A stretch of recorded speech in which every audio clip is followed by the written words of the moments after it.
Ito ang Broad Streamcast Communicators, ang naiiba at kakaibang plataporma sa digital broadcast. Mula Luzon, Visayas, Mindanao hanggang sa iba't ibang dako ng mundo. Broad Streamcast Communicators, ang sandigan ng sambayanan mula sa walang labis at walang kulang na pagbabalita, paglilingkod, maglalahad ng mga mapagbuong komentaryo at usaping pambayan para sa kapakanan ng karamihan. Broad Streamcast Communicators, tuwirang maglilingkod ngayon hanggang sa susunod na henerasyon.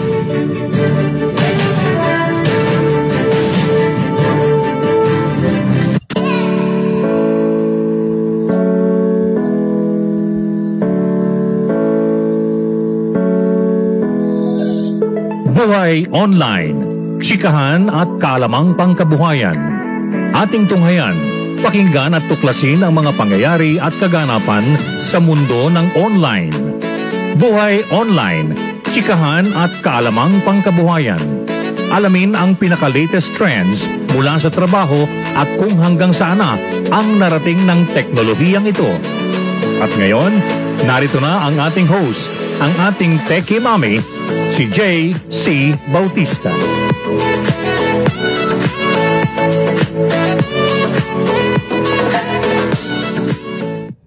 Hello everyone! Sorry, late na naman ako ng konti. Naghahabol kasi ako ng maraming things online na kasi I've been trying to fix some bugs in my system and my workstation here. Kailangan ko na mag-upgrade dahil palagi ako kasi, when you're online for the most part of the day or almost 24 hours a day, talaga, you are leaving your system open for mga viruses, mga hackers and all. Anyway, merong kumakalat na virus ngayon or maybe that's a phishing or malware. If you are receiving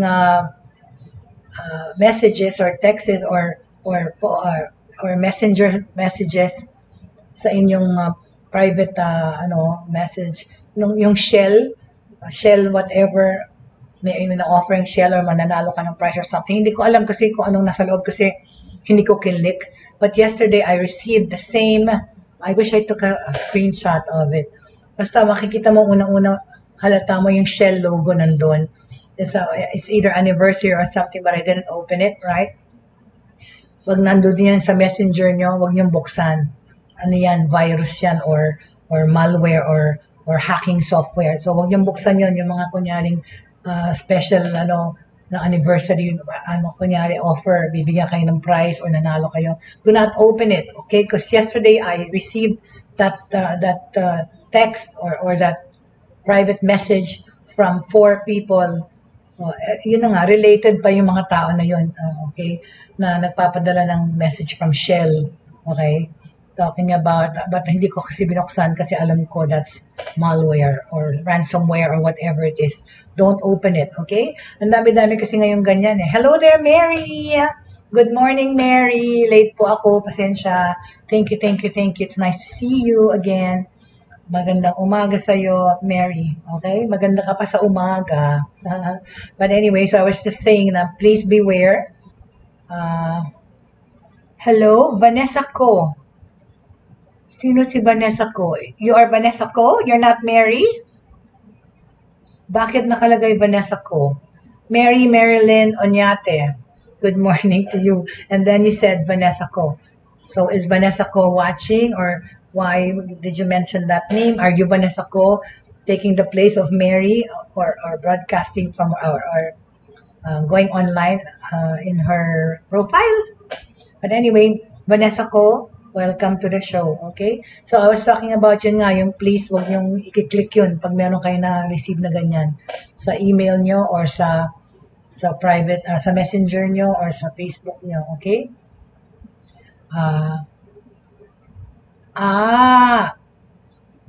Very good. So, yes, thank you naman. So, Vanessa Ko, thank you for joining us. Kung nanonood ka rin, kasama ng iyong, what do you call this? Because manugang, what is manugang? So, mother-in-law. What is mother-in-law in Tagalog? Ano ba yan? So sorry. Alam ko manugang is daughter-in-law mo siya. But ikaw ang kanyang mother-in-law, all right? Mother-in-law. So, welcome to the show. Thank you, Vanessa. Okay, we were just talking about when you warning people about those phishing or ransomware or yung mga nakukuha yung messages na sometimes, diba, nagugulat na lang kayo yung dating yung friend niyo na siya sa Facebook, nagpapa-friend ulit. Be wary of those two because ang daming ganyan identity theft, ninanakaw nila yung identity ng account ng Facebook so that they can get through the contact numbers and ask money or, di ba? Maraming ganyan biglang nagpapa-friend sa inyo ulit. Friend mo na siya matagal na. Be wary of those. Tingnan nyo muna, i-verify nyo kung siya talaga yung nagpapa-friend. Kagaya the other day, I got nagpapa-friend na message from Tita Crispina Belen Martinez, a noted journalist, of course, in this country. Matagal ko na siyang friend sa Facebook. So, I had to ask in some way kung siya nga yun kasi nga maraming nagnanakaw ngayon din ng identity. Okay? Okay, so be wary of that, please, because ang dami-daming cyber criminals, right? And that's where technology, okay, of course, it could be detrimental dun sa mga ganyan na mga kriminal na nagnanakaw ng identity, nagnanakaw ng information, nagnanakaw ng pera because they can do that when they get your account numbers or when you're purchasing online, di ba? Yung binibigay niyo yung 3 digits na yun sa card nyo. Be careful about the information that you give out on the internet. Okay? Kasi talaga naman, delikado. Alright? Okay, so, tingnan natin ang mga balita. Kahapon, hindi ko nasabi ito, right? Yesterday, we were talking about yung data security, right, na ginagawa na Accenture. There's also about seizing the future through innovative technology and human ingenuity. This is how we have to use technology to our advantage, okay? Breakthroughs came in warp speed, diba? Nitong COVID-19 pandemic, parang nabilisan pa yung mga pag-emerge ng mga new technology, nabilisan pa yung paglalabas ng mga latest gadgets that will apply and help the pandemic situation, like sa medical field, sa education field, right? So even sa government, pati sa mga corporate, right? Disruption is, after all, a spark plug for innovation. However, okay, based on the Business Futures 2021 report from Global Professional Services Company, yung Accenture, okay? Alam natin yung Accenture, di ba? May mga call center yung Accenture sa Pilipinas.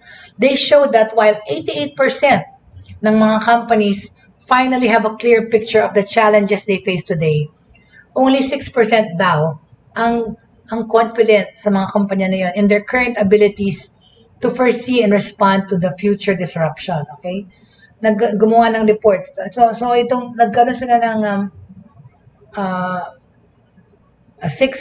gumawa sila ng 6 signals of change to help companies prioritize innovation, okay? Kung paano nga magiging helpful or magiging effective, okay?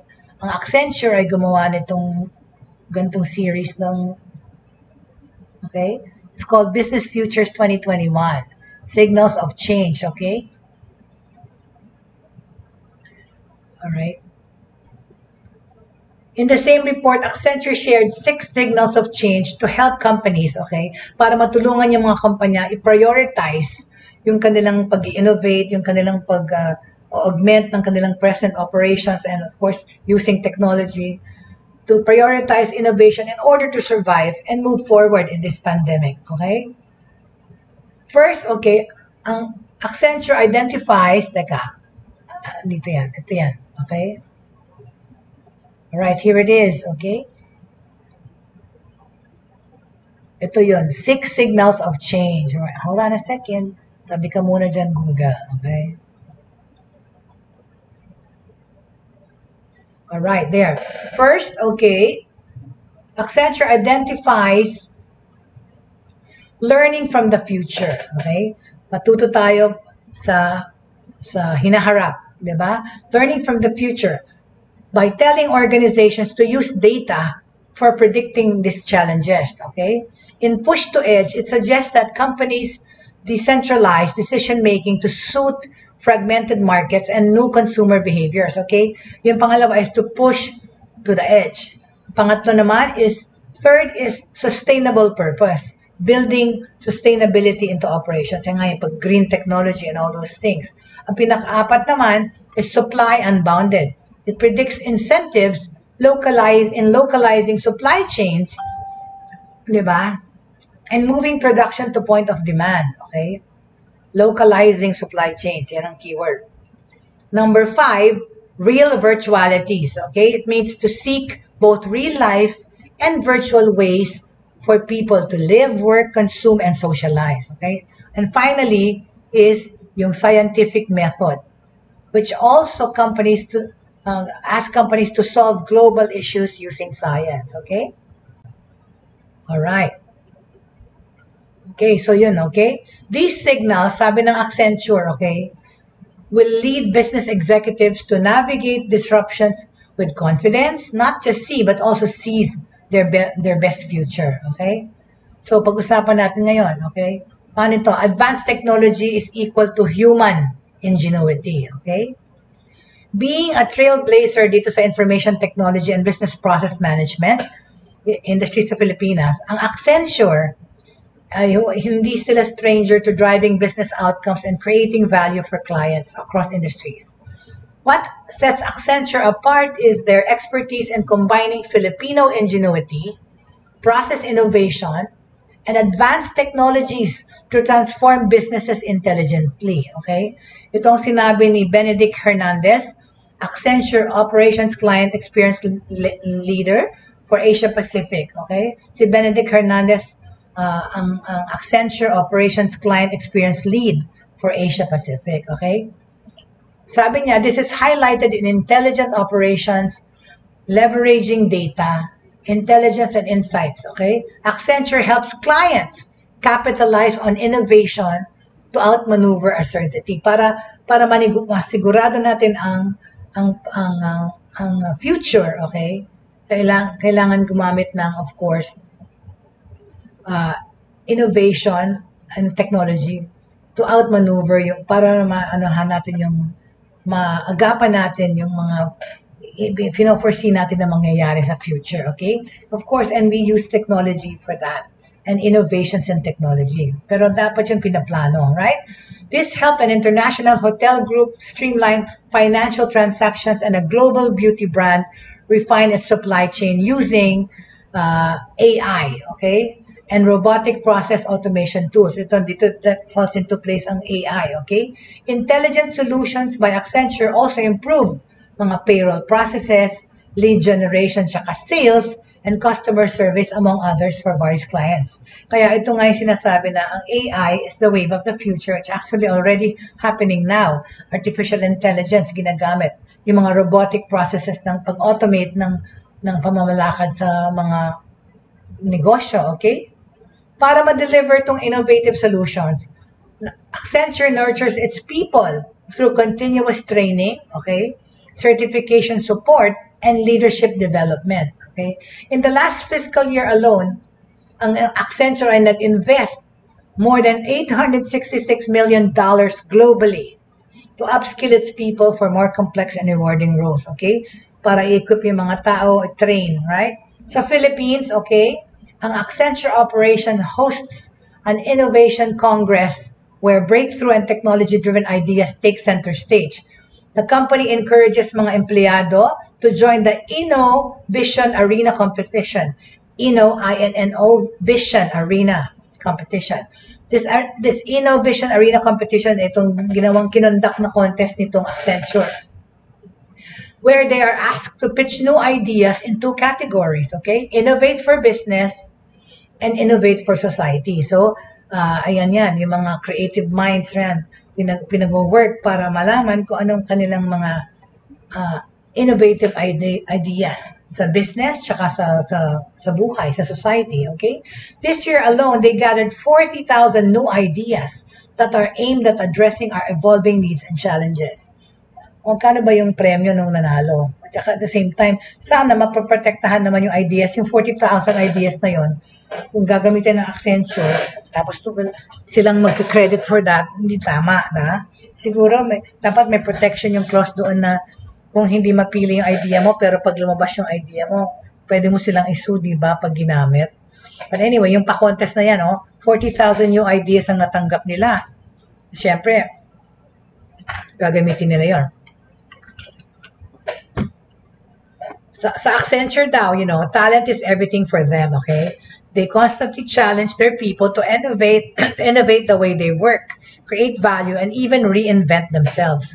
They are continuously upskilling people to become business advisors, tech masters, robotic process automation developers, solutions architects, analytics, advisors, data scientists, data engineers, and cloud and security experts. Wow, okay? Ang Accenture kasi has made it a point to recruit people that share the same yearning for innovation. Talaga naman. Innovation talaga is key. Talagang dapat talaga moving forward tayong lahat, right? To do this in this present day, the company launched the Intelligent Operations Innovation and Career Hub, a virtual destination that showcases Accenture innovation in action. For example, merong bot, pangalan ng bot, Axel. Okay, papakita ko yung itsura ng bot, ha? Hold on, I just have to grab it. Sorry. Kasi kanina wala na akong time magkuha ng graphics ko, alright? Sorry. Let me just put it. Okay. Hello there, Mary Lisa Acedillo. Welcome to the show, Maria. Is it Maria? Maria Lisa Acedillo. Thank you for joining me today. Welcome to the show. Maraming salamat sa inyong pagtangkilik. Thank you very much. Welcome. So I was just talking about tong Accenture and what they're doing for companies to help them transition and to the changes that we are doing technology-wise sa mga kumpanya to move forward with the businesses. Okay, and I'm talking about AI. First of all, which is artificial intelligence. Okay. But let me just, okay, hold on. Kukunin ko lang itong robot, yung itsura ng robot na ginagamit ng Accenture, okay? We're talking about signals of change, okay? That Accenture ang ina-advise nila sa mga kumpanya, sa mga negosyo, okay? There's 6 of them, which is here. I've put it up there on board so that you can see. But, hold on, I was talking about this robot na ginagamit nila. Hold on a second. Where am I now? Oh, where is it? Here you go. Okay, there. All right. Oops. Ala, sarili ko yung na-move ko. There you go. Here's that robot. Alright? Okay. Okay, so, as I was saying, okay, the company has also made it a point to recruit people that share the same yearning for innovation. To do this in this present day, the company launched the Intelligent Operations Innovation and Career Hub, a virtual destination that showcases Accenture's innovation in action. For example, meron silang bot named Axel. Ito itong nakikita ko dito, si Axel, okay? Yan, si Axel. Alright? This robot is Axel. Oops. Yan, okay? Can you see it, right? Okay? Yan si Axel. Alright?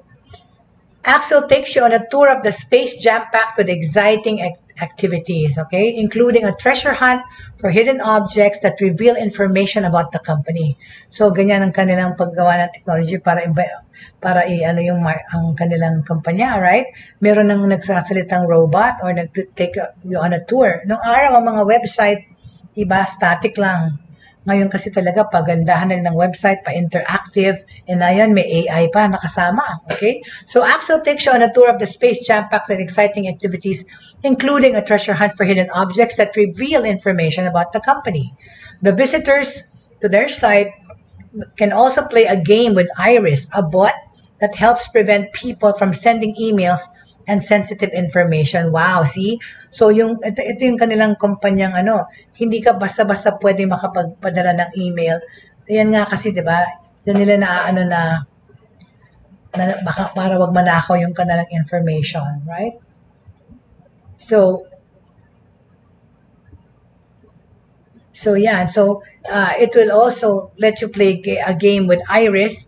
Itong bot na to helps naman prevent nga people from sending emails. Tsaka yung data na pinag-usapan natin kahapon na try natin secure ang data. And in this pandemic situation, of course, of people working from home, kailangan iprotektahan yung lumalabas na data galing sa kumpanya, right?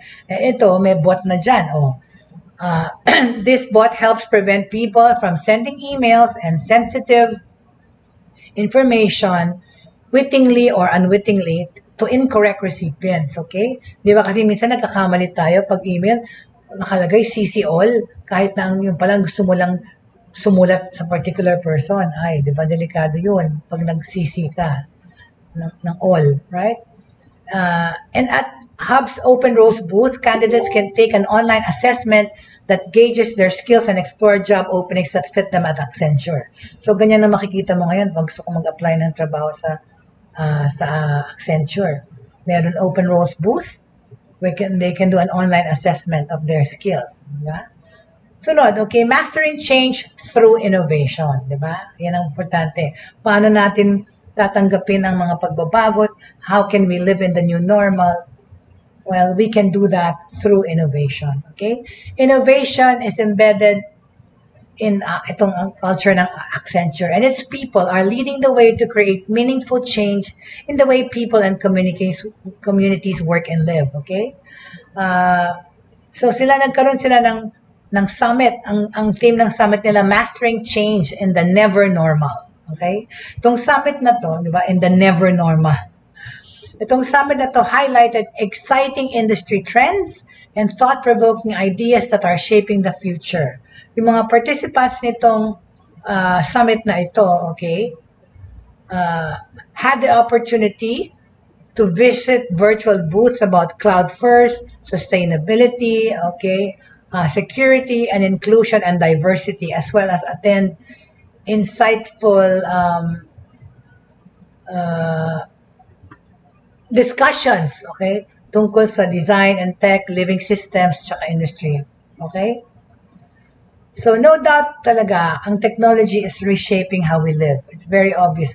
You know, we cannot, at this point, I can say that it's hard to live without technology, right? It is reshaping how we live, consume, and connect with other people on a daily basis. Okay?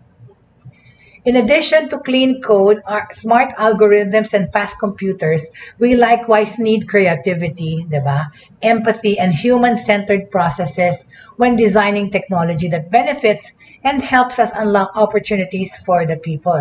Yun na nga talaga eh. That's why ngayon, yung mga technology na develop, dapat yan merong sensitivities and human empathy, diba?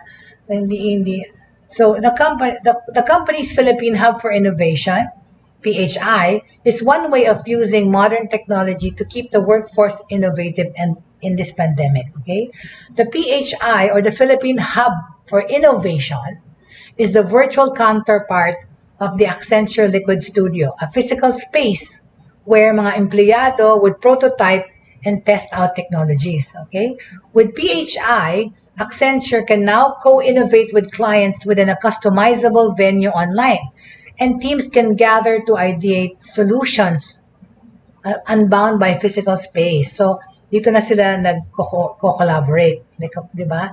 Dito sa space na ito, or Accenture Liquid Studio, is all virtual, okay? They can hold design thinking workshops, and they can maximize opportunities sa cloud zone and highlight the importance of sustainability practices in the green IT zone. All right, very good. Okay, so in that case, okay, that is how Accenture helps clients maximize opportunities. Okay, and use innovation para tumulong mag-live normally, right? In this situation, in this pandemic, using technology. Okay. Okay, all right. So ang meron nag-ano sa akin tungkol sa sabi niya hindi daw tayo masyadong nag-talk about the financial technology. Well, yung nga sa mga banko and all that. We will also tackle that in the next coming days. Okay? All right. So that's that about using innovation to move forward in this signals of change and times that are changing. Okay? We are seizing the future through innovative technology and human ingenuity. So, importante, ang Filipino ingenuity, okay? Talking about, okay, speaking of Filipino ingenuity, all right? Dito tayo, punta tayo naman dito, okay? Listen na muna natin to. All right? Okay. Speaking of Filipino ingenuity, all right? Babay ka na muna, robot. Okay? All right. Here, another Pinoy. A Pinoy, of course, speaking of Filipino ingenuity, ayan. Okay? Filipino artist Jose Santos III, okay, creates tarmac-inspired watch for Swatch. Diba? Swatch is an international brand, of course, of watches. And they have commissioned this Filipino artist, okay, to design a watch. Okay? Just unveiled by Swatch. Okay, let me show you the itsura ng kanyang dinesign, ha? Okay, tada! Kunin natin, sorry. Hindi ko nakuha kanina. Alright. Ito yun. Tada! Okay. Ay, mali. Sandali lang po. Sorry. Nagkamali.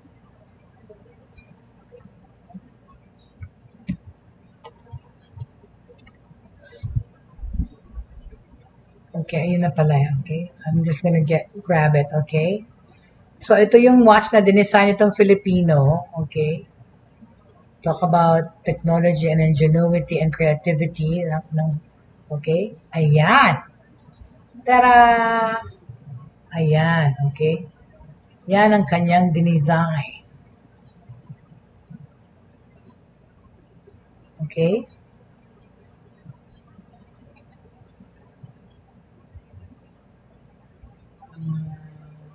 There you go, okay? So, okay, that is the Filipino designer, okay? Filipino designer named Jose Santos III creates tarmac-inspired watch for Swatch, all right? Just unveiled by Swatch Philippines via a riveting video on Instagram before it is made available to over 80 countries around the world, okay? It's going to be available to 80 countries around the world, is the limited edition art special watch by Swatch. Wow, diba? Sa kanya, siya ang nag-design, limited edition, crossing over yellow and black lines under construction. Yeah. Designed by highly respected and world-renowned Filipino contemporary artist Jose Santos III, the watch is a work of art that contemplates the impact of time, space, and movement on a day-to-day life. Yan ang, kaya pinakikita yan yung diba, yung movement, okay? Crossing over yellow and black lines under construction, okay? All right? It contemplates the impact of time, space, and movement on day-to-day life, consistent with the artist's nuanced depictions of seemingly mundane objects that are often denied attention. Yung mga hindi natin usually pinapansin, pero art yun, right? Parang diba? Parang yung mga tumitingin ng abstract art. Sometimes, feeling mo, talaga ba naiintindihan nila yung tinitignan nila? Or nag-iimbento lang sila para kanya social, artistic art ka na, appreciate mo yon. Pero, of course, True art in its form, whatever form, is art. Okay? And the lovers of art, also depends, case to case. Diba? It is the first ever art special watch to use the revolutionary bioceramic, Swatch's latest eco innovation, which makes use, bakit siya naging eco innovation? It makes use of 2/3 ceramic and 1/3 biosource plastic, extracted from the seeds of the castor plant to deliver robust, lightweight material offering scratch resistance and tactical soft touch finish, not to mention less impact on the environment. Oh, diba? Nakakita ka ng eco-friendly watch. Kahapon yung sinabi ko kahapon yung Huawei Watch 3, which is also a very good thing. Yun yung ni-review ko kahapon, yung Huawei Watch 3. Ngayon naman, ito yung Swatch. Okay, this is the art special watch. Pero Diyos mio, magkano kaya ito? Imagine, okay, ulitin ko. It is called an eco-innovation watch because it's gonna use bioceramic. Which, hello there, Angelica Paz. Nice to see you. Hello. Welcome. Kahapon pinag-usapan natin yung Huawei Watch 3. Ngayon naman ito yung Swatch Art Special Edition. Okay? Na ang nag-design ay Pilipino. Very good. Okay? So, ang nag-design nito ay si Filipino artist Jose Santos III. He was commissioned by Swatch to create this tarmac-inspired watch for Swatch. Okay? In connection to their one-of-a-kind or collector's items ng magiging ito, right? This was unveiled by Swatch Philippines. Okay, it is not yet available, but it is going to be made available to over 80 countries around the world. Itong limited edition art special watch by Swatch, na ang theme ay crossing over yellow and black lines under construction. Okay, so like I was saying, right,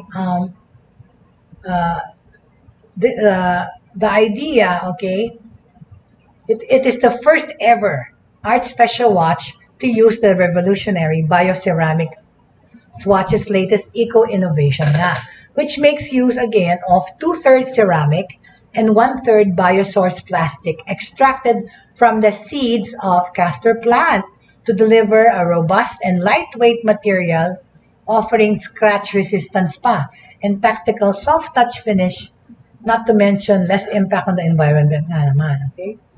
Alright. So, itong Art Time Limited Edition Swatch Bioceramic Art Special Watch is crossing over yellow and black lines on theme, okay? Itong idea na to came up over a late night dinner. Swatch Philippines President Virgie Ramos hosted with friends, okay? Ang mga bisita niya, si businesswoman and art collector Sandy Uy. As they were casually discussing how to celebrate the 30th year of Swatch in the country, the latter proposed a showcase of Philippine talent. So, nag-came about yung name ni Jose Santos III. His name was mentioned, and before long, Ramos had taken the idea to the Swatch headquarters in Switzerland, where immediately and enthusiastically it was approved for worldwide release. Wahoo! So proud tayo dahil Filipino ang nag-design nitong commemorative art watch. Okay? Art. Now the idea, 2 years later, because of the pandemic, because now Swatch is celebrating 32 years, okay, is a reality you can wear on your wrist. Inspired by Jose Santos III's huge 2-panel artwork crossing over yellow and black lines from a collection he built around the distance between 2 points and the worlds that exist between them. Okay? Okay? So, itong mga watch na to is gonna be out soon. Okay? Very good. Hindi ko ma-play yung video na to launch this pero in the Swatch X Jose Santos III Bioceramic Art Special Watch, the runway surface with the tarmac, ito yung pinaset nila to nung linaunch nila, with the tarmac or crushed rock mixed with tar, becomes a representation of time and its attendant values. I feel a strong thematic connection with watch, sabi niya, because of the relation between people, time, space, and movement, explains Santos, who imbues the watch design, featuring bicolored hands and a crosswalk striped face with a sense of motion as well as an invitation to slow down. So, yan ang meaning, okay? Yan ang meaning ng kanyang design, okay? Right? Kaya parang may pedestrian lane, di ba? Oops! May pedestrian lane dyan, okay? Alright, so enough of this artwork. Thank you very much, Jose Santos, sa iyong ingenuity at talent. Okay, salamat for making us proud. Filipino ang nag-design to be sold in 80 countries across the world as a swatch, as a collector's art watch, an art time limited edition swatch bioceramic art special watch designed by Filipino artist Jose Santos III. Wow, di ba? Proud to be Pinoy na naman tayo. Very good, okay? Okay. So, hi there, Jake. Hello, Jake. Thank you for joining. Okay? Okay. Ano pang mga balita? Alright? Na ating dapat pag-usapan. Okay? About technology. Alright? We talked about, of course, yesterday, yung essentials for overcoming data protection, right? Yun na nga, ito may nagtatanong tungkol sa mga banking systems and all that, alright? We will tackle that in a whole new topic about financial technology, right? Because, of course, a lot of people also want to learn or know the latest things about financial technology and the use of it, right? So, okay. What else is new? All right. If you have any questions, please feel free to field your questions, okay? On the world of entertainment naman, okay? Remember si viral priest na gwapo, right? Diba? Yung si Ferdinand Santos, okay? That handsome priest, okay? Nasa balita na naman siya, of course, online. Let me show him nga. Para maalala nyo kung ganong ka-cute tong pari na to, na legit namang pare talaga. Alright? Here he is. There is the priest. Okay? There's Ferdinand Santos, who's seen here with Bishop Honesto Antioco. Yan, to prove that he's really a priest. Itong August 31, he visited this bishop na pinapatunay na totoong pari itong si Ferdinand Santos. Okay? Bakit siya nasa news ulit online? Well, because apparently, okay, viral priest Ferdinand Santos is sad over his parents' decision not to get vaccinated. Oh, diba? This is the news today. Sad siya, okay? O, tingnan mo itong ito ang kanyang latest selfie. Gusto niyo makita? Okay, hold on, okay? I-grab ko lang. Itong latest, napaka-hunky naman itong ano na to. How does he keep fit? Nag-gym siya araw-araw? Because talaga naman, tinalo niya yung abs, tinalo niya yung muscles ng aking kabiyak sa buhay na araw-araw nag-gym. Of course, itong latest selfie niya. Okay, let's just show you. Okay.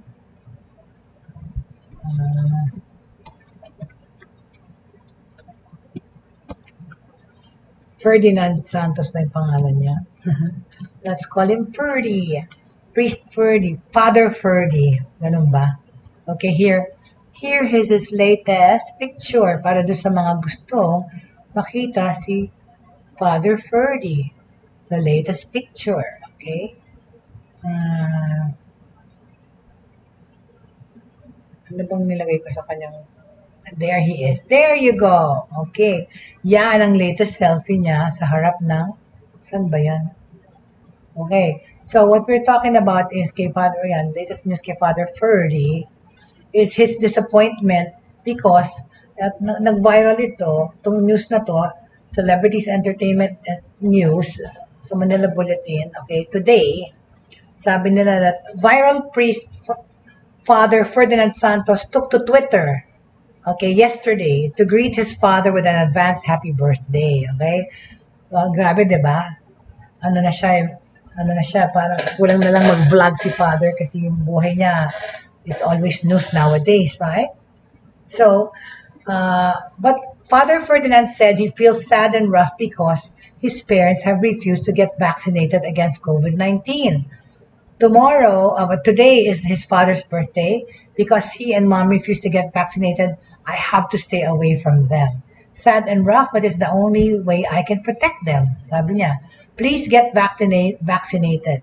For those who love you and those whom you love, happy birthday, Dad, wrote Father Ferdy as he accompanied his post with black and white photos of his father. Okay? So sabi niya, netizens pray that the priest would convince his parents to get the vaccine. Born on the feast of Archangel Michael, happy birthday to your dad. Okay? Tapos talagang, so ito yung, di ba? Pati yan, nagba-viral news dahil sa pag-ayaw ng magulang niya. So anyway, sige, goodbye ka na dyan, Father Ferdy. Okay? So yun, binalita ko lang sa ating mga viewers na yan ang latest news kay Father Ferdy. Okay? Ano ba yan? Picture ng aking mo, pareho sila. May muscle din yung aking my beloved also has muscles and just like Father Ferdy. Kasi Father Ferdy, di ba, aliyo? Okay. Anyway, so there, Father Ferdy, goodbye. Alright, so yeah. So that was the news about Father Ferdy and entertainment, okay? Well, speaking of technology again, of course, going back to technology, right? Excuse me.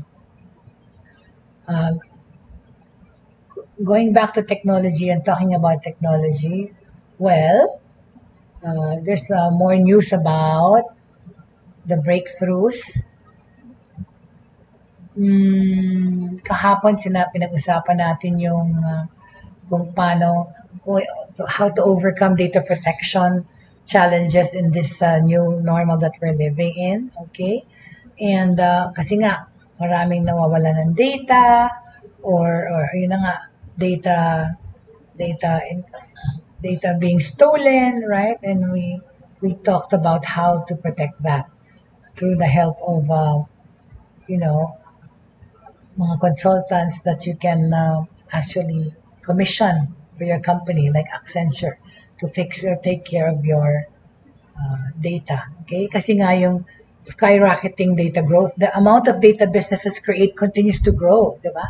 Global data consumption is forecast to reach 79,000 zettabytes this year and over 180 zettabytes or 180 trillion gigabytes by 2025, okay? Therefore, the installed base of storage capacities is also expected to increase at a compound annual growth rate of 19.2% from 2020 hanggang 2025. So as the data grows, so does the cost to store it. So yung pinag-usapan natin kahapon, coupled with the expense of scalability and backup measures for future business expansion, the costs of storing and protecting data may grow faster than many IT budgets can keep up with. So, diniscuss natin kahapon yung remote and hybrid working models, right? Tsaka paano maging cost-effective, alright? So, yun, pinag-usapan na natin yung kahapon, right? So, like I said po, if you have suggestions on or if you want to suggest guests for our show, please feel free to message me on Instagram or on Broad Streamcast Communicators or on my Messenger or on my Facebook. So para malaman natin yan kung paano tayo mapapadala ng more information through your mga resource people na gusto nyong isuggest at saka mga topics. Okay? Anyway, with regards to social media naman, okay? Okay.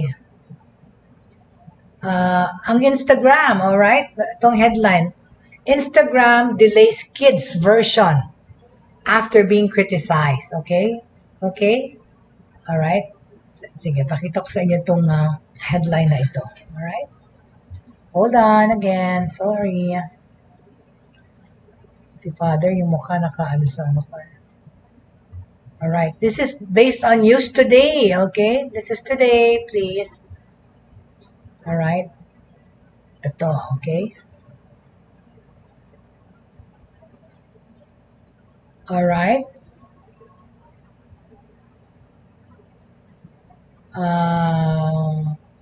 Hold on.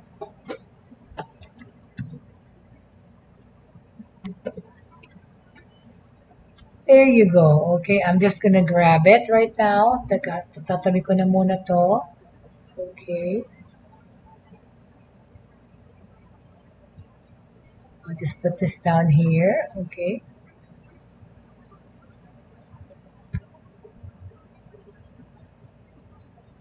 Alright. Instagram, okay, is supposed to have a version for kids. Okay. Pero dinidelay pa daw nila ang pag-release nito. Bakit? Alamin natin. Alright? Alamin natin kung bakit. There you go. Okay? Alright. Okay? Instagram delays kids version because of criticism. Okay? Ano kaya naman ang na-criticize? Right? Alright. Let's see what happened. Oops. I keep moving myself. There you go, all right? This is news for today, actually. No, yesterday. Well, sa Amerika kasi, September 28 pa lang. Excuse me. Okay, this is news coming from New York. Facebook announced last Monday, excuse me, that it was pausing yung development ng children's excuse me. Would you pardon me, please? At makating throat ko. I'm just gonna eat a lozenge, okay? Strepsils! Hindi pala. Sorry. I don't take Strepsils. Hindi ko na-endorse to. Pero, well, I'm endorsing it personally, not because I'm an endorser, but this is what I use for my sore throat. Instead of Strepsils, I use Fisherman's Friend. Okay? Anyway, Facebook announced Monday it was pausing development of the children's version of its Instagram photo sharing app. After receiving widespread criticism, okay, and building worries the platform could damage young people's mental health. Ayun na nga. Diyos ko, dapat naman talaga nilang i-check muna, no? Kung makakasama, di ba? Ang dami-dami kasing yung social media or ang internet talaga in some ways detrimental to our children, mga bata. Kasi kung ano-ano, masyadong maraming information nakahanap. Masyadong maraming things, they overthink things because of the things that they read and see. Okay? So, the decision to hold the iteration for children under 13 comes as Facebook grapples with fallout from a withering Wall Street Journal series revealing the social media giant's own research showing that it knew of the harm Instagram can do to a teenager's well-being. Okay? Specifically, sa buhay ng isang teenage girl. Okay? Facebook's announcement was also made just days ahead of testimony from one of its executives before U.S. senators at a hearing they called to probe toxic effects of Facebook and Instagram on young people. Totoo naman, right? Diba? Through the years, mula na nagka-Facebook, ang dami-dami mga suicide. Meron pang suicide through Facebook. Nag-cringe ako kasi naalala ko yung diba, there's this rock star na Facebook live niya yung pagtalo niya sa building, right? Mga ganun talaga, or yung kaka-selfie na namatay kasi kung saan ng mga daring spots kukuha ng selfie, nahulog sa cliff, whatever. So talaga naman, somehow merong toxic effects yung social media, not just Instagram or Facebook, right? I think social media per se. Instagram chief Adam Mosseri said that the project aimed at children, which would have created a parentally supervised version of the app for youngsters. Sabi nila, they've been misunderstood. I still firmly believe that it's a good thing to build a version of Instagram that's designed to be safe for tweens. Pero kaya nga, para mo ma-design yan para sa mga tweens, careful study din yan, di ba? Psychological aspects, yung material na ilalagay mo doon, yung content, o yung features to para magamit, kailangan carefully studied, di ba? Kasi baka nga makakreate ng more harm than good, right?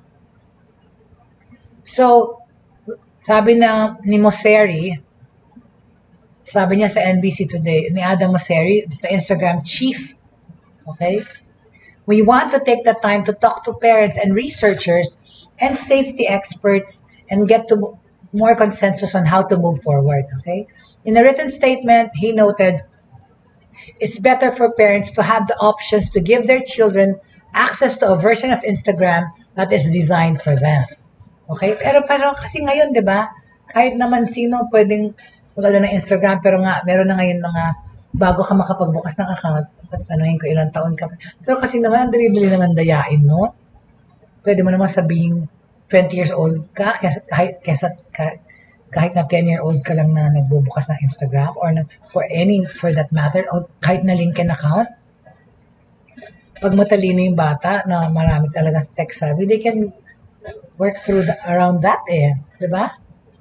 Diba na Jake? Pwede kang gumawa ng account. Kunyari, kailangan nila adult, pwede naman talaga. Any account, whether Netflix, Instagram, whatever account, kaya naman ng batang sabihin na gano'n siya katanda. Kahit yung mga Facebook account, diba? Hindi ka naman pwedeng gumawa ng Facebook account kung hindi ka certain age. Widely referred to by the unofficial name Instagram Kids, the initiative has attracted criticism from various groups since report of its development emerged earlier this year. In May, a group of U.S. senators wrote to Facebook, urging the social media giant to halt its rollout, accusing it of a clear record of failing to protect children on its platforms. Toxic effects on young people ang sinasabi ng mga U.S. lawmakers. That's why they signaled their disapproval of this Instagram version. Okay? But some called for it to go further. A pause is insufficient. Facebook must completely abandon this project, sabi ni Senator Ed Markey. Following the journal revelations regarding potential harms linked to Facebook platforms, Senators Marsha Blackburn and Richard Blumenthal announced a hearing Thursday focused on the question of protecting children on social media. This hearing will examine the toxic effects of Facebook and Instagram on young people and will ask tough questions about whether big tech companies are knowingly harming people and concealing that knowledge. Facebook has confirmed that Antigone Davis, its global head of safety, will testify to the hearing. Child advocacy groups also welcomed the news and criticized the critics for children associated with Instagram. Today's announcement should give hope to anyone who believes children's well-being should come before big tech profits. Totoo naman. Una naman ang safety ng children kesa sa mga profit ng mga sabi ng Children's Protection Nonprofit Fair Play. Facebook has hit back at the Wall Street Journal's characterization of the internal research, stressing that the studies detailed both positive and negative experiences of social media by young people. However, Alex Stamos, a former chief of security officer for the social media giant, argued that the problems online go beyond software and apps. Okay? Preteens probably shouldn't have phones, but parents give them anyway. Young teens shouldn't be on social medias, but parents allow them anyway. Totoo naman yun. Nasa sa magulang din talaga yun Alam natin na may pros and cons ang pagiging open sa internet. But anyway, time flies, okay, my friends, and before we know it, well, it's almost time to say goodbye again. Okay? So today we tackled that. I talked about the breakthroughs and technologies, and at the same time, ito nga, yung latest, yung Instagram ayaw nilang pagawa yung children's version. Depende kasi kung anong klase ng content or what features will be offered. So thank you so much for joining me again today. Maraming salamat. And of course, I'd like to greet our viewers, of course, and yung mga hindi ko nakikita yung pangalan, but thank you so much, Mary Manyate, Maria Lisa Asedillo, and si Vanessa, yung manugang, si Vanessa ko, manugang ni Mary. Thank you so much for standing by, and sana nagustuhan mo ang ating programa at maging regular ka na rin namin dito. And of course, Miss Angelica Paz, always supporting us all here at Broadstreamcast Communicators. And of course, my dear Jake, and of course, my Lakap family, my Bautista family, and of course, my social media community. Thank you very much for joining me. And tomorrow, more news and more updates and more reviews that we will do, all related to technology. Maraming salamat po for joining me today on this Wednesday. Happy Wednesday, everyone, and please keep safe. Keep the faith, hope, and love burning in your hearts always. Kasi yan po ang magpapatuloy ng ating buhay. It will give us all the strength to go on and live in this new normal, in this pandemic. Thank you so much. Maraming salamat po at kita tayo ulit bukas. Thank you.